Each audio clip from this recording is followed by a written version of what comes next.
Today, I'm going to show you how to make and can apple juice. It is delicious, so much better than the apple juice from the store, and honestly, it's one of the easiest things to make and can. Let's do it. Obviously, to make apple juice, you're going to need a lot of apples. Now, there's no measurements here. Just grab as many apples as you can. Obviously, the more apples you have, the more apple juice you will be able to make. Now, for the apple juice, any type of apple will work, but I prefer a sweet apple so that the apple juice is really sweet. These are Cortland apples. First, we're just going to rinse off all those apples. Okay, our apples are rinsed off and ready to process. Now, before we actually start the juicing process to extract the juice out of the apples, we're gonna go ahead and get everything ready for canning because this process is so fast. To sterilize my jars, I just rinse off my clean jars with water and put them in the oven and bake them at 250 for 10 minutes. And of course, apples are very acidic, so this is a low acid food, so we can water bath can them. So I'm gonna go ahead and fill my pot with water and bring that to a boil. And then I sterilize my lids by putting them in a small pot of water. I bring that to a boil. As soon as it comes to a boil, you shut it off. That means they're sterilized and ready to go.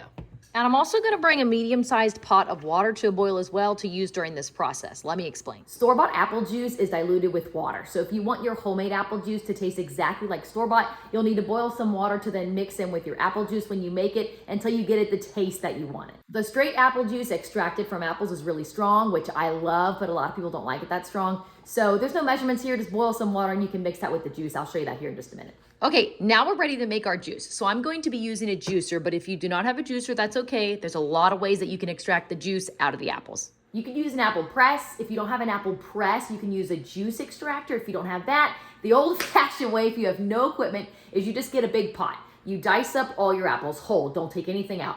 Put them into a big pot. And then you're gonna put a couple cups of water at the bottom of it, depending on how many apples you have. And you're going to simmer that for about, 30-ish minutes until your apples are completely cooked, and then you strain out that juice. That is another way that you can do it if you don't have any of this fancy equipment. And that is how I did it in my apple cider video, which I'll link below. You can go back and watch that, and that explains that whole process. Anyway, back to the apple juice. The fastest way to do this whole process is definitely to have a juicer. So I'm just gonna cut up my apples, put them into here, and it shoots the scraps to one side and the juice to the other. Okay, so when I dice these up, I'm just gonna dice them up into a size that'll fit into my juicer. You don't need to peel it or anything. You don't need to cut the seeds out. It'll be fine. All right, let's go.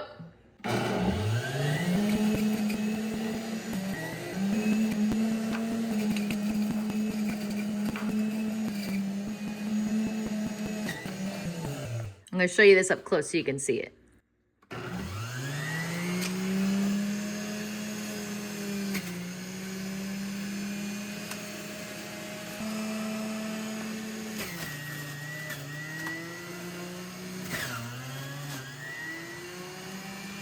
There you go. And as I fill up my little juice cup here, I just pour it into a pot to store it in there until we're done. I've done 20 apples so far, and this is how much we've gotten.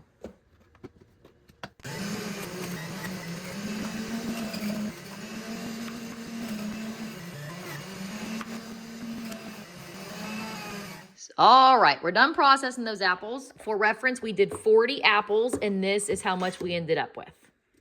Look at how thick that is. Very different than store-bought apple juice, as you can tell. And just a little side note here, if you want to turn the apple scraps into applesauce before you process them, just remove the seeds and the stems. But I am going to give this to my chickens, and it is going to be a really nice treat for them. Now, I actually like the foam on top, but I have a really picky 3-year-old. So if you have a picky kid like I do, all you got to do is scrape the foam off the top and discard that to the side. All right, so now most of the foam is scraped off, so you can see how thick this is. You can can it like this, but I'm gonna dilute it, so we're just gonna add in water as much as you want until it gets the thickness and the taste that you like. And just a reminder, this water is boiled, so it's nice and sterilized.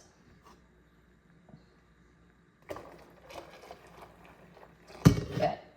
All right, I think we got it the way that I like it. So this turned out to be about 2/3 of the apple juice and 1/3 water, and it's still stronger tasting than store-bought. If you want it to be exactly like store-bought, depending on the apples you use, I'd probably do a 1-to-1 ratio. Half of the pot would be water and half of the pot would be apple juice. If you were to use tart apples like Granny Smith, you may want to add some honey here or some maple syrup or even some sugar if it's just too tart for you. One last thing I forgot to mention is that sometimes there is still a little bit of pulp in here. That's why it's thick. If that bothers you, you can run it through a cheesecloth and that'll remove all that, but I really like it this way because it actually tastes like apples.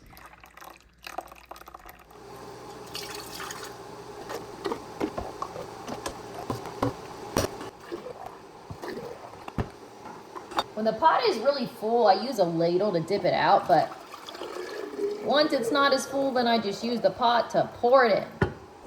When filling your jars, make sure to leave 1-inch headspace, and then of course always wipe those rims, then add your lids and your bands to fingertip tight, and you're ready to water bath can. Now we're going to water bath these. Pints are going to be for 10 minutes, quarts for 15, and of course when you put your jars in there, if it stops boiling, make sure it comes back to a boil before you start that timer. And it's back to a boil, so I've got my timer set for 15 minutes. Timer's up, so I am taking them out. And there it is. Homemade organic apple juice, and the separation that you see here is completely normal. The pulp will always separate to the top. Doesn't bother me at all, but of course if you want that out of there and you really just want a clear juice, before you can it, just make sure you strain it through a cheesecloth multiple times to get all the pulp out. But I like it with the pulp in it. I think it's so much better. But anyway, it's that easy. Let me know if you have any questions down in the comments below. Otherwise, happy homesteading and happy canning.